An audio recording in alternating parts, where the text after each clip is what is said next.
East Germany, there was Prague, there was Czechoslovakia, Hungary. They were in the East Bloc. What happened? Velvet Revolution. It changed. The karma changed. The karma finished.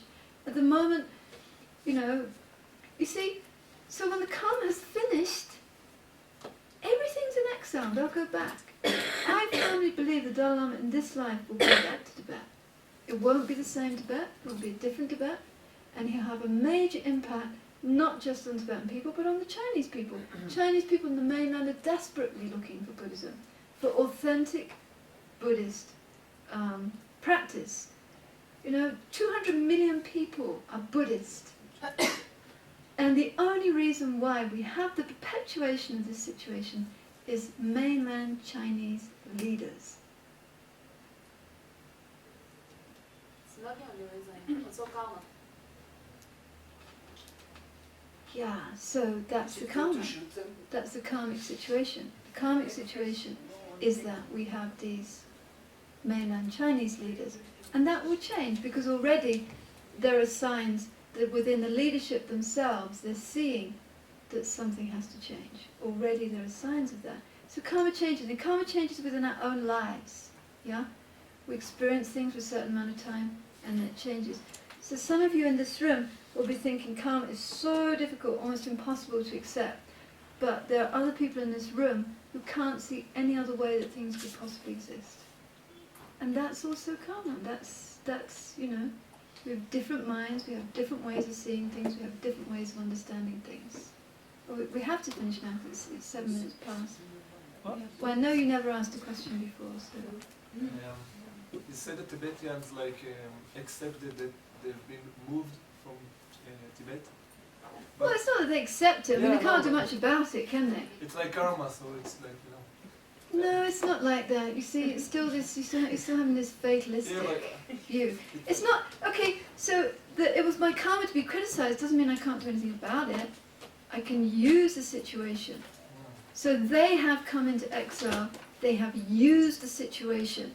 The Dalai Lama has used the situation of, at the age of 16, being thrown out of his own country to spread the Dharma all over the world. There is no greater Dalai Lama. There's been 14. There has been none greater. I mean, he will say this himself. He'll say, oh, other Dalai Lamas have great visions. I don't have any spiritual insights or experiences. But I have been able to go more places and do more things than the other ones. He used the situation of this karma ripen to spread the Dharma all over the world. There's been enormous beneficial effects. But they've been like nuns that have been suicide. So Yeah. they are from. That's right. That's right. So it's like against Yeah. the Dalai Lama, opinion. No, you understand what I'm saying? Well, we don't know, do we? We don't know. But if they kill themselves, Yeah? like it's the basic thing that you cannot kill yourself. It is the basic thing. But I find it debatable, and I don't want to get into debate today. We can talk about it more. I think what we haven't gotten to, because you see, we haven't finished the subject. So that's always a problem when you don't finish the subject and you start asking questions, is you don't have the full idea. What we haven't gotten to yet is the idea of motivation. What is it that makes an action positive or negative? Because if you don't if you don't take into consideration the motivation behind an action, you're just judging the action by the appearance, you can be totally mistaken. So we have somebody here saying, oh, giving. We don't know when somebody gives, whether they give with a good motivation or bad motivation. So we don't know if it's a good action or a negative action. It depends on the motivation for giving. It depends on the way of giving. It depends on, what's going on when they're giving, the attitude when they're giving.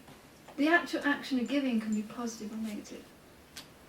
So motivation is really important. So when I talked about karma, and I said the actual meaning of karma is actually referring to mental intention, the factor of mental intention. And intention is the motivation behind the action you're doing. So if you have a positive, good motivation, even actions that might look negative could be positive. No, it's not negative. It's good. It's good for. Can be. It can be. The motivation is what determines the action in many cases. Whether it could look positive and it's negative, it could look negative and it's positive. Because of motivation. And that's the only way we can judge our own actions, by our motivation. You can judge your actions of giving or doing good things by your motivation. How pure is your motivation? You can judge your mind and your practice by your concern for others. How genuine is your concern for others? And how much are you still concerned mostly about yourself? So we have a lot more to cover, obviously, in this crash course in Buddhism. All right. So, I mean, a lot of questions, but it's also good that you bring all these things up, because then it helps me to kind of direct it more to how you're thinking, and then we'll continue tomorrow. Okay? Yeah. Have a break. Thank you very much. And then, you see, from that point of view of the motivation, at the beginning to have a good motivation, so the action becomes positive, and at the end to have a good dedication, so the action is directed in a positive way. And a good dedication is to dedicate anything positive for the mind of bodhicitta, compassion, loving kindness, to arise and grow. Wajan chu sam chu ram poeche, ma kien panam kien gyoji, kien man yam pa me panya, kone kundu pawa sho.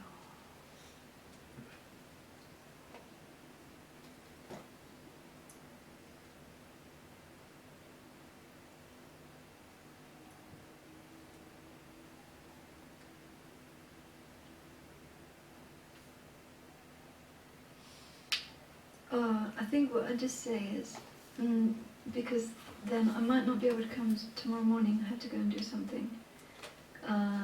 So I just want to say, the last of these four characteristics, karma doesn't disappear from its own side, means that once an action's been created, unless it's a positive action that's destroyed by negative mind, like anger, pride, wrong views, or a positive action, or a negative action that's destroyed through regret, purification, it will remain there.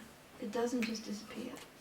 So all the imprints of all these different actions that we've been doing many lifetimes are on the mind stream. And when the conditions come together, they ripen. So it's not apparent, many times it's not apparent why something is happening. And this is a difficult aspect with karma. It's not always apparent from this life why something is ripening. But whatever is happening, you can deal with it by knowing the most skillful way to work with it and using it as part of the practice, part of the path. Yeah? Okay, thank you.